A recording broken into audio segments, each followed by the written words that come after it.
When I think back on all the fears when I was pregnant, all of them dismissed except for one. The only test the state mandated was genetic. Looking for that extra chromosome. Hello and welcome to the If We Knew Then podcast. I'm Steven Socks. And I'm Lori Socks. Today, we're joined by Ben Hughes to discuss the Down Syndrome Diagnosis Network and their Rockin Retreats. Ben is the father of Ellie, his 7-year-old who has Down syndrome and a new diagnosis of Crohn's. And so the first part of this conversation is catching up and connecting with Ben about his story and where he is with education. And what is really apparent as a parent is that need for connection and that need to share our stories, which is at the foundation of the Down Syndrome Diagnosis Network's Rockin Retreats. They are separate retreats for moms and dads at different times of the year to just take that break and connect and relax and fill your bucket, make new friendships, and maybe share some information about your journey with Down syndrome. But the great thing is that freedom to just belong and make those connections and have the respite necessary, but not always utilized on the journey for every parent and caregiver. So welcome, Ben Hughes. Hello, Ben. Hey, how are ya? Good. So good to see you again. Did you get a haircut It's a little bit shorter. from a year ago? For Halloween, I was Daddy Warbucks and my daughter was Annie.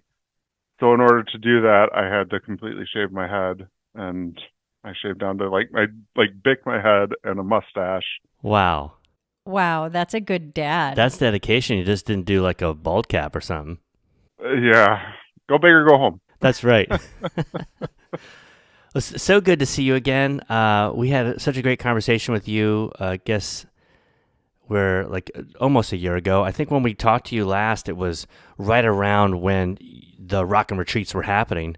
And I'm so glad you got back in touch with us to talk about the Down Syndrome Diagnosis Network's retreats that are coming up. Yeah. But can we do a catch up and see Yeah. how you're doing? I mean, we know now your Halloween costume was Annie. Yeah. How old is your daughter? How is she doing?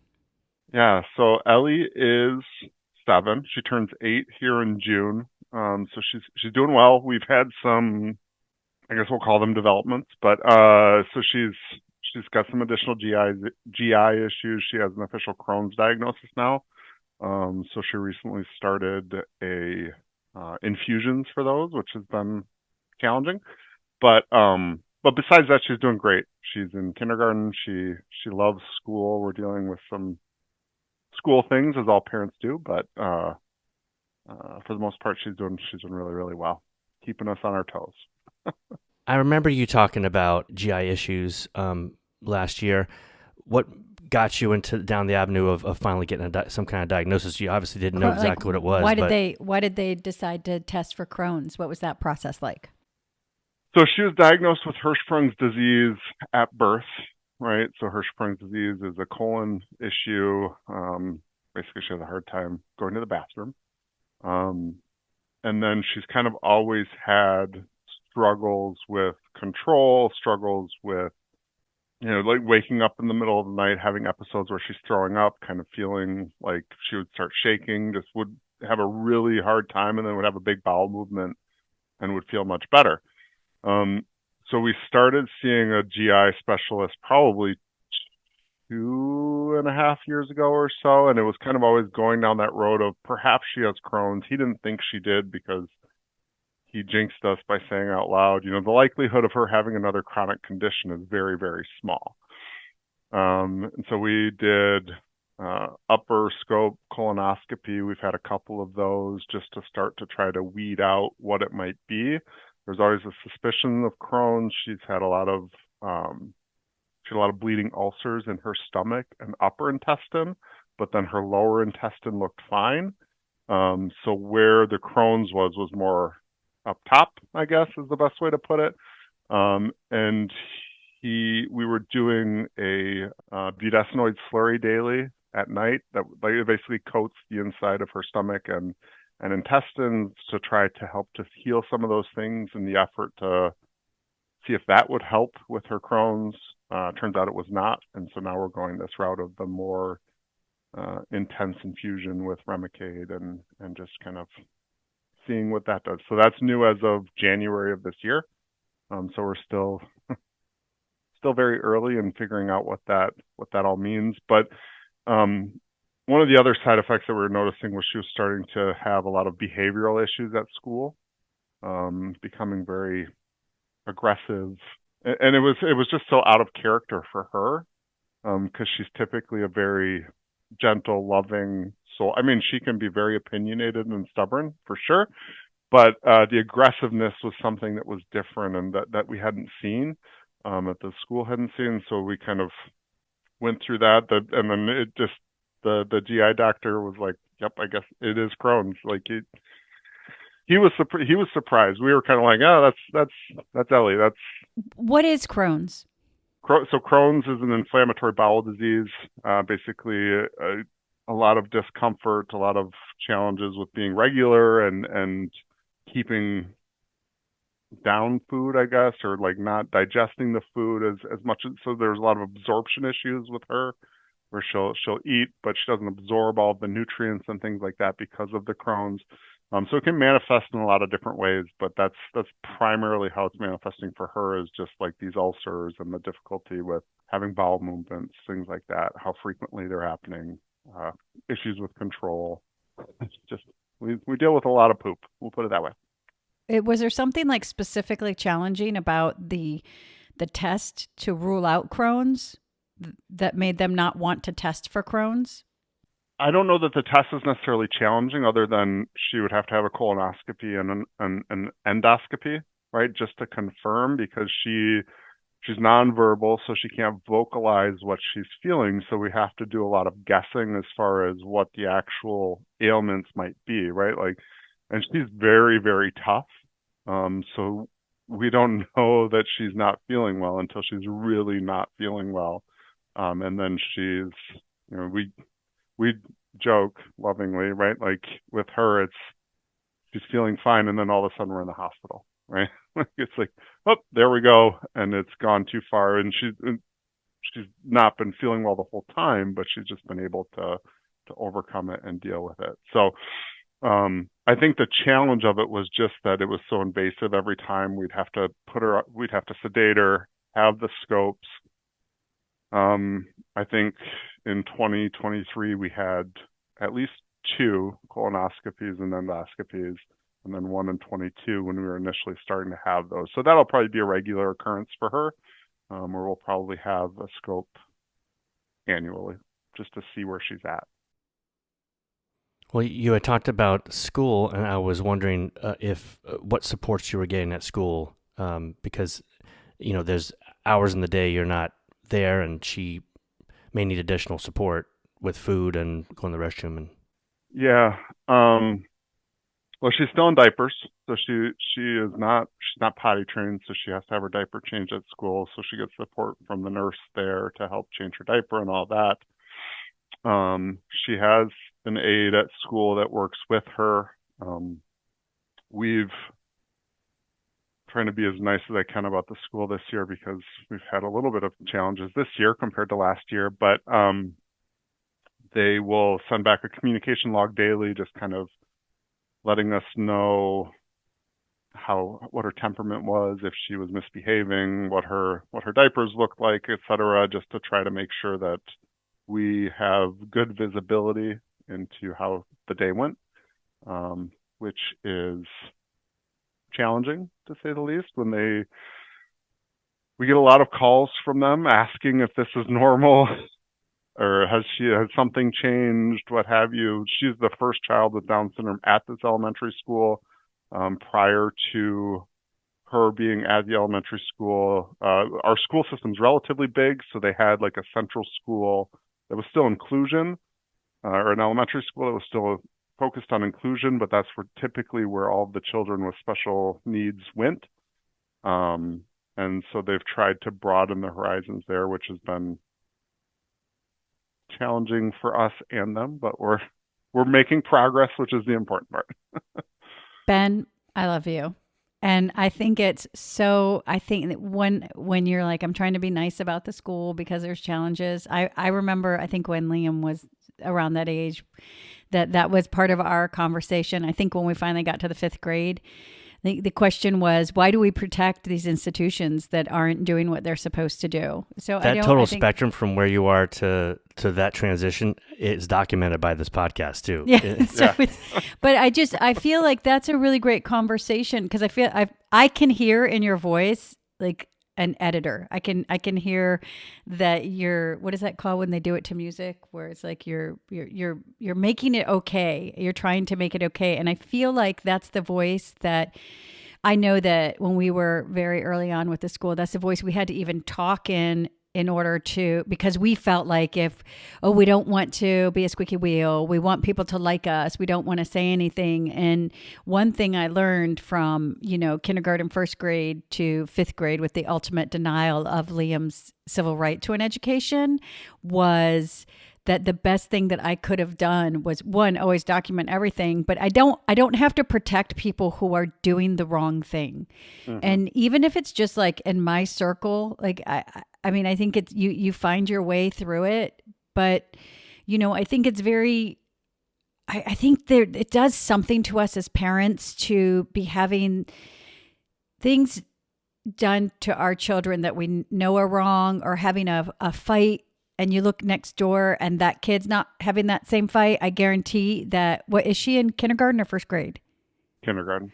So I guarantee that your next door neighbor, their kindergartner, is not getting a note home saying they did this and they did that. But I guarantee if you sat in that classroom, you could send a lot of notes home because, but that's that's the weight that we're forced to carry. We're asked to carry this weight that says, your child is different, and your child isn't different. Your child has the same right to an education with supports to access the curriculum, and that's their civil right. And it's the school's job to do that. I think because historically they haven't done that job, that it's kind of gotten muddled in their brain that, no, that is your job. That is actually your child's civil right. And so finding that way, I've yet to, Liam is in an amazing school now, so we don't have these challenges, but I've yet to find an educational institution that has any humility in the fact that they're behind the ball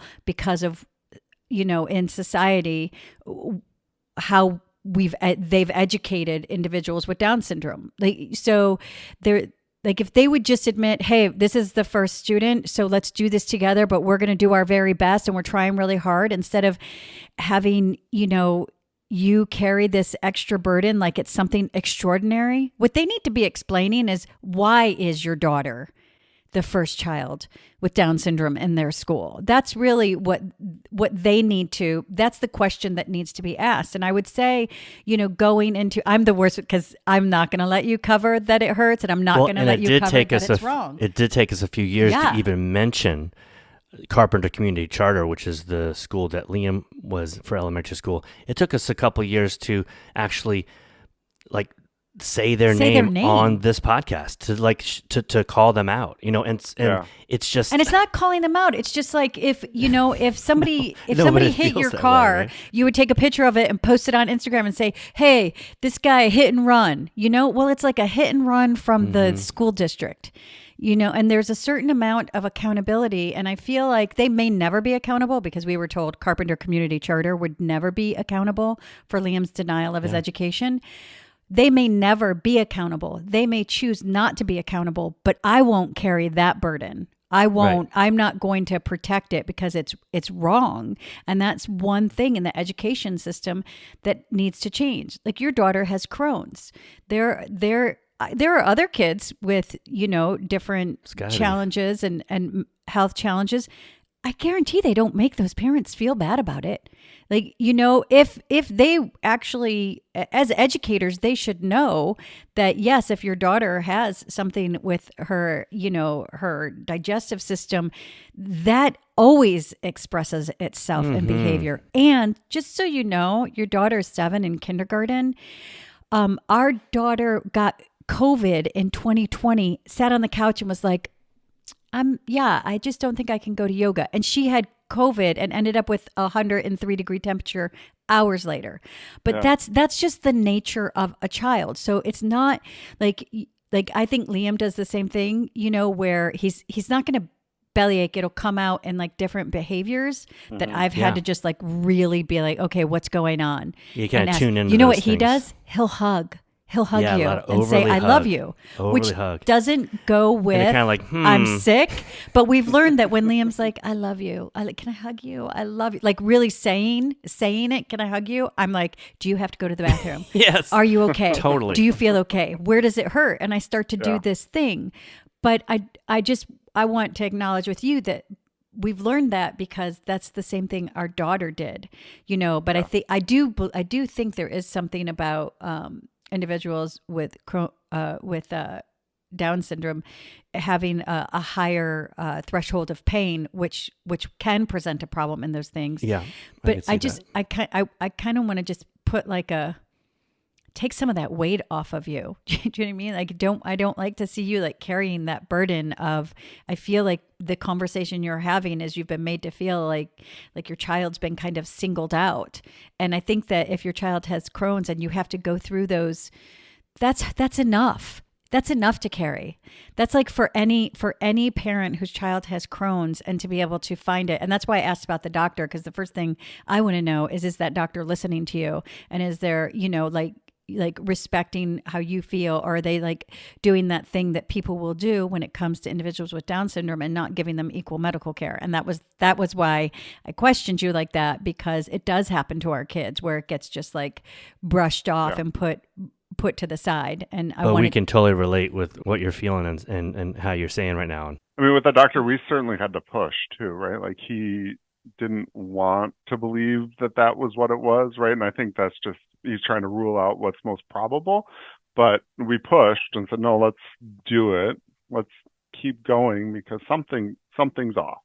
Yeah. That's funny because that should be the opposite relationship. Like the doctor should be pushing for something and the parent should be going, I want this not to be. I was the one who was like, I don't want this to be. And my doctor was like, well, let's just rule this out. But I think it's important to tell that story because, there are parents that their doctor pushes back and they automatically in their brain go, well, they have to know best. Like they know what's best. But sure. But no doctor knows best. The best doctor will admit that they don't know, and that's why things can be a process.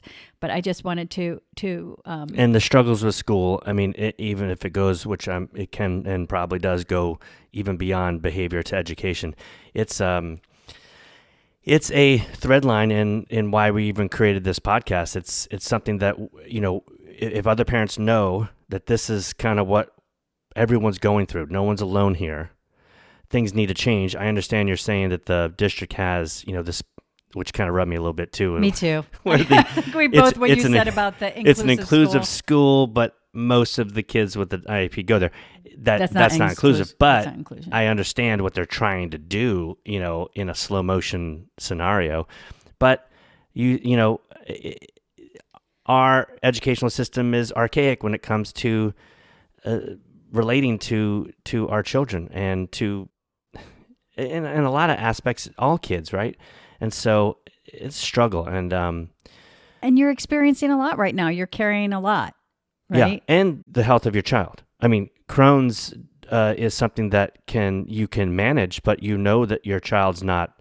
You just said uncomfortable. Is uncomfortable. It can be painful. Isn't absorbing nutrients. I mean, there's a lot of aspects that you also are dealing with. The care of your child. So if that gets emotional sometimes, then let that be emotional. Yeah, I think the hardest part about it is that the infusion that she's on, the Remicade, one of the side effects of that is it's going to lower her immune system, right? And she's already susceptible to. She already has a weakened immune system, so now it's even weaker. And then the other side effect is that it will increase, or it increases her probability or susceptibility to leukemia, I guess is probably the right way to put it. So that is one side effect. So like those are the things that weigh on us too, where it's like,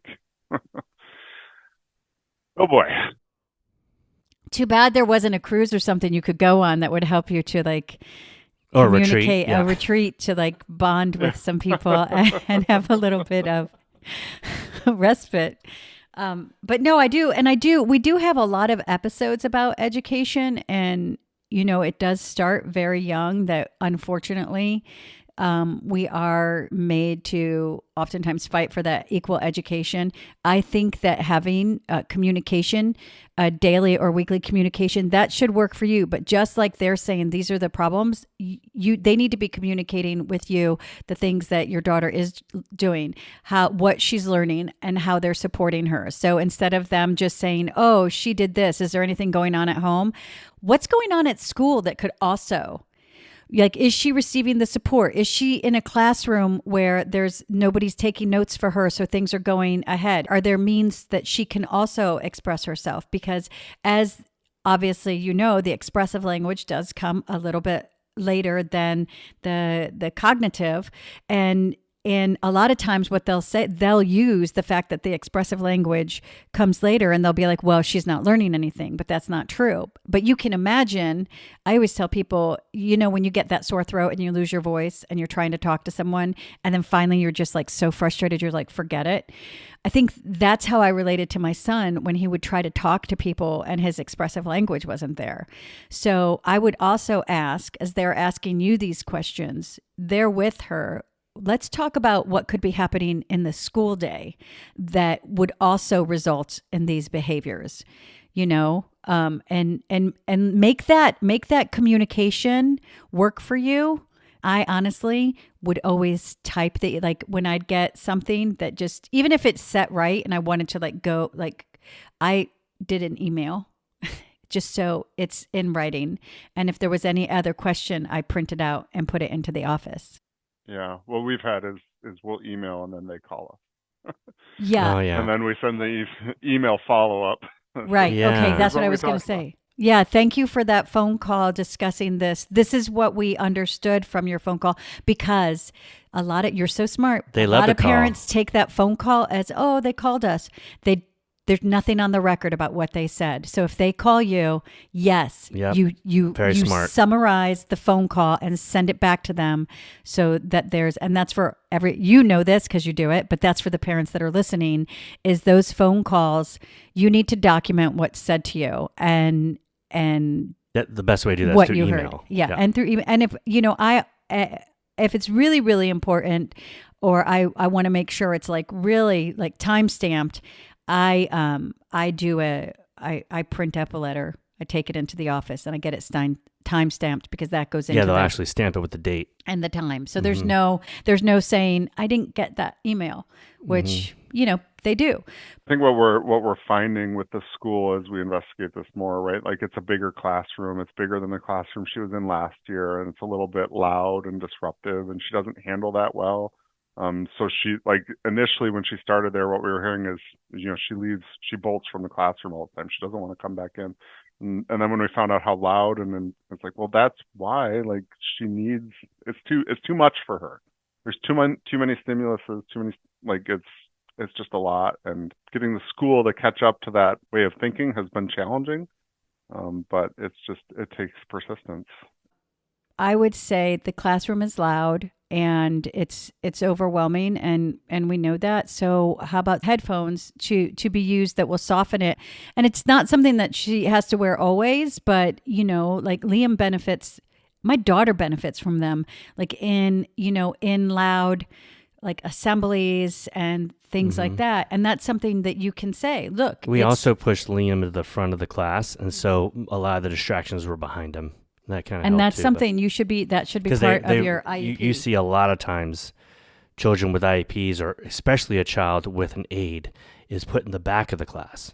It's thought oh, well, when we have to easily pull this child out, let's just do that and not disrupt the class. Well, Yeah. Let's put the child maybe in the front of the classroom, maybe to the side of the front, but like, where most of the distractions are behind the child, and then you can still leave. I mean, come on, were we really someone walking out? Which It's is always so- about, it's disturbing the class. Well, we already know the class the is really class loud. is loud and disturbs my child. So, Yeah. but don't let them use that to try to push you out of the classroom.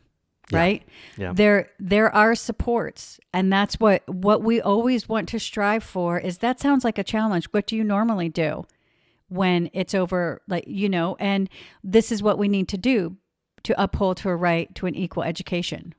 And it should be a collaboration with you. It should be a collaboration. They shouldn't just tell you what's going to happen, but you can collaborate. And it's always good to know what you want to ask for, to make sure. And if you ever have any questions, you can always reach out. Yeah, we totally Because understand. we went through grade by grade and had to learn to know what to ask for, the verbiage to use, and all of those things. And so You must really be excited about the Rockin Retreat coming up. Yeah. well, that's what we Yeah. what we have you on, is to talk about the Rockin Retreat. That is something that obviously just from this conversation, it's like we need as All parents. parents are feeling Yeah. these things similarly. Yeah, and but we wanted to catch up with you instead of just going straight into the Rockin Retreat and just Yeah, no, I appreciate it. It's I'll just give a shout out to my wife too, because she's the one who deals with most of the stuff with school, because I'm working and then I get to try to help, but it's exhausting for her, right? Like having these questions, trying to advocate is tiring, but it's important. And all I can do is try to support her as best I can. But thank you for catching up and for the offers of support. I think it's important. She can also always reach out to me, because that's how the dynamic works in our house. I had to be there on the daily, making sure that services were being there, asking for the logs and writing all the letters. And those letters are exhausting. And that's why I say she may want to reach out because I have a backlog of, I saved everything that I had to ask for and just documented everything along the way. But I will say this, and it's just horrible. It's a horrible reflection on society, that what I would do is when we had to go into the office and ask for something, especially when he grew his beard out long, because and it's not a joke. When I had the big all. beard, yeah. It's not, this is just ridiculous, because he looked like he commanded. Isn't that stupid? I'd go in with like a script. Respect. I would stand outside the door and I would say, and I hope somebody from Carpenter is listening to this, because now they know, I played you. We knew who you were. I always tell my daughter, when you know who someone is, accept that and learn how to deal with it. So what we did is we stood outside of the door and I said, this is what you're going to ask for. And this is what you're going to say exactly. Well, he's an actor. So he took the script and the direction. And you could just, listen, you dress up as Daddy Warbucks. That's the time to do it, right? Go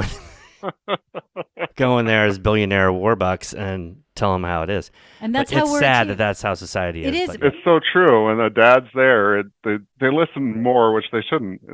Which is, and we often joked in the IEPs that we would have, before we had a lawyer in every IEP, that we could honestly, because lawyers are so expensive, and there was one point that we could honestly just ask our friend Renee to put on a suit. you just hire her to and put on a sit suit next and to be her. They don't know. And the She quieter. wouldn't even know how what to say. She didn't have to know what to say. She could just pretend she would whisper in our ears. Lori knows the. I know the verbiage, and she could all you have to do is lean in, point to a piece of paper. Both of you share a tiny note, and then just yeah, and they don't they really don't Save ourselves $5,000 because we know the law. We know the law, and Yeah. I think the game with the unfortunately, it's stacked against still hoping that it will change, and that it is changing, and I think it's changing some places quicker than others. But it's the fact of the matter is, it is the law. It is the law. And the verbiage is written into the law. And the closer we can stick to that without emotion, I find, and now you're talking about someone who would get very emotional. But what I learned was, if I can go in there and just, by the time he was in 5th grade, I was like, this is the law you broke. Yep. This is what you need to do. Just the facts, ma'am. Just the facts. The better off the better off we are, because then they don't have anything that they can do. And I mean, well, had, shout out to your wife, and Yeah. and literally everyone listening can always reach out to Lori. She has basically letters, almost Every form grade. letters Yeah. from every grade to just at least give you a template. And then just grow your beard a little bit. Grow the beard works. Right. And growing the beard, is that so?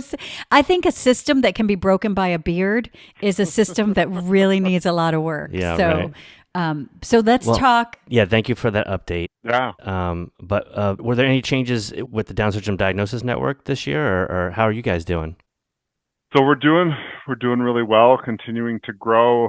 I think I'm allowed to talk about this, but we're if not, we'll find out. But we're focusing. We're trying to build our own app to reduce our reliance on Facebook and things like that. And we are literally testing it right now. So we're really excited for that to roll out, to kind of have a dedicated, safe space for all of our current and future members, right? Just to have those resources, that space for community that's not reliant on all of the Facebook drama, and we'll still have that social media presence, but our goal there, right, get our community somewhere where they can be supported, specifically again on that 0 to 3, but so the diagnosis experience, those early years, but then also building those lifelong connections, which obviously, my daughter's 7, a lot of our membership have older children, which is great, and we've built some really great I personally have built some really great friendships throughout the community, but our focus will always kind of be on how do we support new parents, new and expecting parents, right, with that diagnosis, but then also the providers who are delivering that diagnosis, right? How do we work to continue to change that? Because as you know, as many other parents know, that can be a very traumatic experience. That our goal really is to change that. So since things are starting to pick back up from COVID, we're focusing more now on like the medical outreach side of things and how do we get in touch with more providers. Then we're also focused on funding, right? Because we're primarily funded by our membership, so like peer-to-peer donations. So how do we become more sustainable as an organization to make sure that we can be around for new parents for a very, very long time? Well, the app is brilliant because when I was thinking about this conversation with you, and I was thinking of the last year, and it's been a few years, just with every platform that's on social media, there's negativity where reasons people are getting off that particular platform or switching to something else. And to be more independent of X or Facebook or Instagram, there's TikTok, there's pros and cons to all of those, but to have your own independent app seems so streamlined, seems so, we're just about members. And also it seems like a easy access tool to be given to new parents, to be, advertised, I guess would be the idea, in a lobby of a healthcare facility, but or a doctor to pass on to patients. What a nice, easy, clean, independent, without the drama of all the other aspects of the internet. I think also, like when you're on social media, there's such a gamut of individuals, and I think I think the experience on social media is you experience the change in the journey. Like you have new parents who are so happy and they're posting these photos of their newborn, and then you'll have conversations of older parents who experience that, the denial of education, some even the institutionalization, or that their child was told that would, burden their family, and they tried to take their child away. And those conversations and those experiences are so different. But as a new parent, or as a parent, when you go on, you don't know the information, where it's coming from. You don't know where the opinion, what it's rooted in. And it's always a reflection of our journey. It's always a reflection of what we've experienced. Like in 20 years, somebody might come through the school system with all the supports and an equal education and try to talk to me, and I'll be like, what? First, you got to fight, and they're like, "No, we don't have to fight anymore." It's like so. But even it's, as specific as a Facebook page is, where maybe all that could be kind of pushed away, and you're only dealing with the 0 to 3-year-old parents, you still have to be on Facebook, right? Right. So yeah, that can be and where you can, and the amount of because there, and I think a lot of the really great information that's out there, like the tools that really support even before diagnosis, there's so many really great supports. There's so many books, beautiful picture books, baskets, supports for like different parents and family, just to like really understand uplifting stories that negate a lot of these misperceptions that have been passed on. The list, but what that list really means and how to find supports if these are some of the challenges or situations that you have, all of that, to have it. I tell you, if you went to the doctor and they said this is your diagnosis, but there's this really great app that you can find in your area, like medically, the Down the syndrome information clinic that to you should really have. Yeah. What should you have? What tests should you ask for?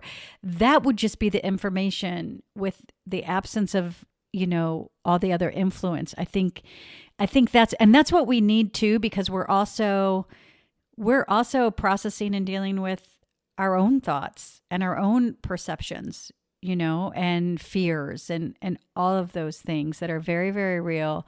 And I always want, that's whatever your journey is and whatever your thoughts or feelings are, those are to be honored, and it would be nice if the other because information and knowledge is power, and it could really, I think it would transform. I know it would have transformed our journey. Like, what is a regional center? What is appropriate for them to say to you? Things like this. Yeah, and a great way to advertise the retreats, to get that information to your members. Would we still like to put a link into your Facebook page and your group in the show notes? Yeah, I think it's still going to be a front door, right? Like, we have to be out there where people are and be visible so that we can bring people into the app. So we'll always have a social media presence of some sort to at least bring people in. We're working on like our search engine optimization as well, so that when people are searching for that, like, I just received a Down syndrome diagnosis, what do I do to make sure that we're there and we're providing that support? But I think there's so many different ways that people, so we just started a TikTok too, right? Like, I don't TikTok. My wife loves it.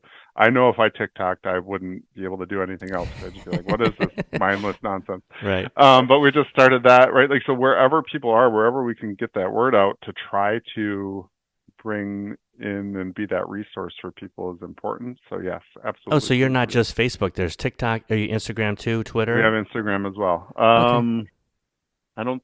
I don't know that we have a Twitter. No, I don't blame X, you. Whatever. Yeah, right. X. Well, right. you can give us the Yeah, we'll list links all to those things. Yeah.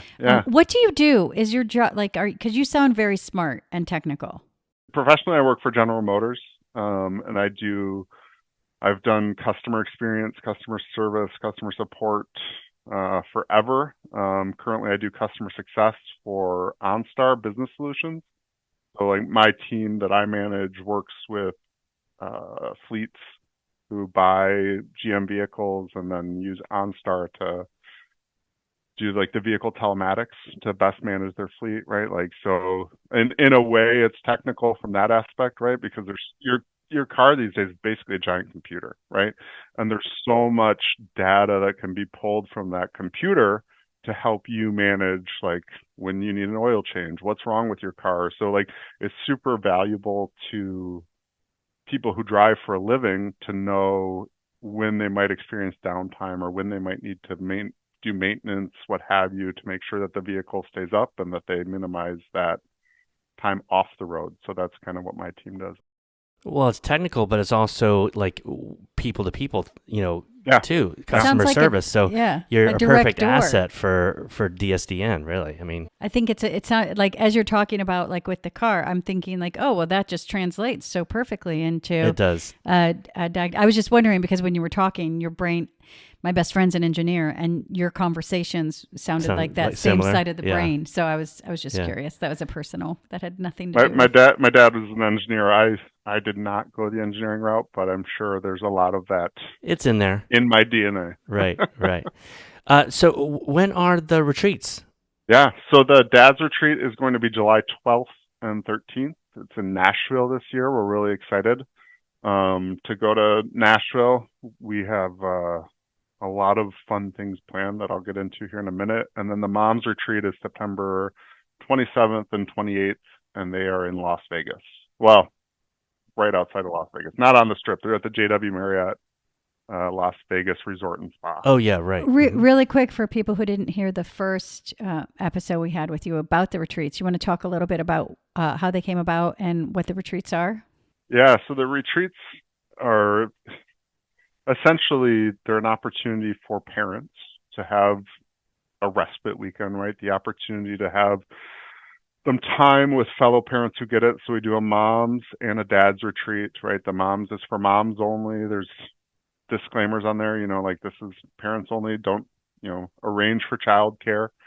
Same for the dads. The moms will get anywhere from 400 to 500 moms that will register and come and just have an opportunity to meet up with people that they've developed friendships with online and do it in person. But then it's also, right, like you go and you're there with people who are going through a lot of the same things. So you almost don't even have to talk about it. We all do, but that's the bond that ties us all, right? Like when I go to the dad's retreats, it's like you're also a father of a child with Down syndrome, so we don't even need to like cat's out of the bag. Like let's just hang out and talk and figure out, and eventually, like I said, everything kind of ends up, wow, tell me about your kiddo, and so on and so forth. But it's really focused on fun, but then also some education. So for the dad's retreat this year, we're pretty excited. We have a couple of pretty cool speakers that are coming. So Chris and Nick Nikich are going to come to the retreat and talk to us. So I'm sure everyone is familiar with Chris, the first Ironman with Down syndrome who completed the Ironman, and then his dad is going to speak to us as well about the 1% Better system that he developed for Chris and how all of Chris's great accomplishments and stuff like that. So we think it's really important to have a self-advocate there as well. Last year at the retreat, we had a self-advocate. His name was Emmanuel Bishop. He's an incredible golfer. Puts my golf game to shame, but that's not all that hard to do. But he's a very talented young man. We also have we're going to do a dad's panel this year. So we have some dads who have older kiddos who are going to talk a little bit about some of their experience. Some dads who have helped change legislation locally to talk about their experience and just kind of give that opportunity for dads who have younger kiddos to ask questions, understand what they could or could not expect, right? Like I think the message there really is hope, perseverance. Your kiddos are capable of doing anything that they put their minds to with the right, it's just, we're really excited. I don't know. It's going to be fun. So Yeah, we had a couple episodes with Chris just prior to his first Ironman, because he's done it a couple times, right? And yeah, fascinating, and to see that story just progress and a goal, like over and over, the goals being met. You can see how you just break that down, and it inspires you to do the 1%, right? Just in little increments for anybody. What I loved about Chris's story is because his dad wasn't like out of the gate, you're going to do anything you set your mind to it. And he's very open about that. It just took him changing his mind about his son and how quickly that changed the trajectory of his life. That's what I enjoy most. Because I think as parents, sometimes we can feel like a little guilty of ever doubting or, how long is it? Like 2 days, 3 days? 2 days officially. For the dads, most of the dads, well, probably like 50 to 60% of the dads will show up that Thursday. And then we have our unofficial Thursday night, but it's 2 days. Yeah. Is it Friday night, Saturday, Sunday, they go home? Yeah. So we'll kick off Friday afternoon, and then we'll have some kickoff speakers and then an event that Friday night. And then Saturday will kind of be most of the day. We'll have some things in the morning not super early in the morning because it is a respite weekend after all, but we'll do a couple of more speakers and then have an event that Saturday night, and then everyone takes off on Sunday. Last year there was some kind of sporting thing that everybody was looking forward to for the day. What was that? Is that, and you said you do a sporting thing every Yeah. So- We unofficially kind of have done a sporting thing most times. So this year in Nashville, because of the time of year, we were hoping to go to an MLS game because they have an MLS team there. But unfortunately, they're out of town, so we're still finalizing the events. But it's Nashville, so we have lots of options. Whether that's live music, whether that's there's been talk about line dancing. I'm not a big fan of that. I'm just not coordinated. But we're still finalizing what the actual events will be. But yeah, so last year we went to the St. Louis Cardinals game. We had a suite at the Cardinals game, which was really, really fun. That turned out really good. Yeah, it was a great. The Cardinals weren't good last year, so there weren't a lot of people there, but it was a lot of fun. It was jersey night, so everybody got a free jersey as well. Oh, that's great. So it was just like the little swag things, the little things to remember. It's always fun. And that'll be something you'll nail down like in the upcoming months, I guess. When we get a Yeah, little closer. we meet. So there's three of us plus our executive director on the dad's planning team, and the same for the moms. I think there's three moms, and then the executive director who helped plan it. And we finalized the dates. The hotel, we're staying at the Aloft Hotel in Nashville. Nashville's so expensive. The hotels are crazy. So we got a lot of feedback last year around the hotel cost. So we really try and keep it around $200 a night whenever possible, which was a lot more challenging than expected in Nashville. But I think we found a pretty good location that's close enough to Broadway and like Music Row and all that, to where we can do a lot of different things and just have a really great weekend. So the best avenue for someone listening to us right now to find out more about DSDN and possibly join the group would be the link that we share for the Facebook page, or is there a better website? So right now, so we have a website, so it's dsdiagnosisnetwork.org. On that page is where you would register for the retreat and learn more about DSDN as a whole. All of our groups are on Facebook right now. So if you have a child with Down syndrome, what you would do is you would join a group on Facebook.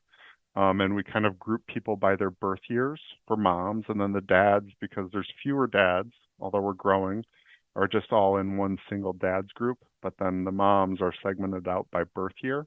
So there's like the first 6 months of the year and then the second 6 months of the year that will each have a birth group, just to keep it manageable in size, right? And then it's also, because you're paired with a birth group, you go through a lot of similar things at the same time, which is really helpful from a support perspective, because what my daughter Ellie was going through at 2 is probably the same thing as other parents. So you have that resource, that network to, like, you see a lot of questions. Hey, even in the dads group, hey dads, have you ever dealt with X, Y, and Z with your kiddo, and what have you done?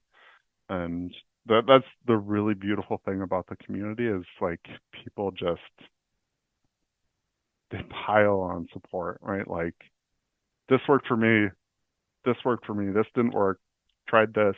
And so you get a ton of ideas, resources, suggestions to try, which it's great, because it's, as you know, it's not one size fits all. And your group is primarily for 0 through 3, but do you have some groups that, now that like Ellie's older, as the children I get have to older, think they continue relationships, I guess. Yeah. So if someone had a 7-year-old, is there a group that they could join? Yep. So we have the birth groups starting from, oh gosh, I want to say like 14 or 13, 2013, 14, somewhere around there on. So you kind of get paired with that birth group.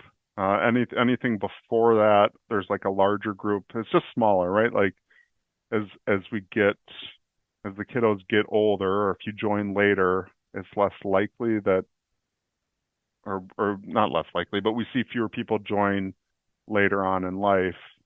if when their kiddo's older. So it's more focused on that diagnosis, which is kind of the birth year, but there's a spot for everybody. We also have specific medical groups, right? Like, so if you have open heart or um, Crohn's.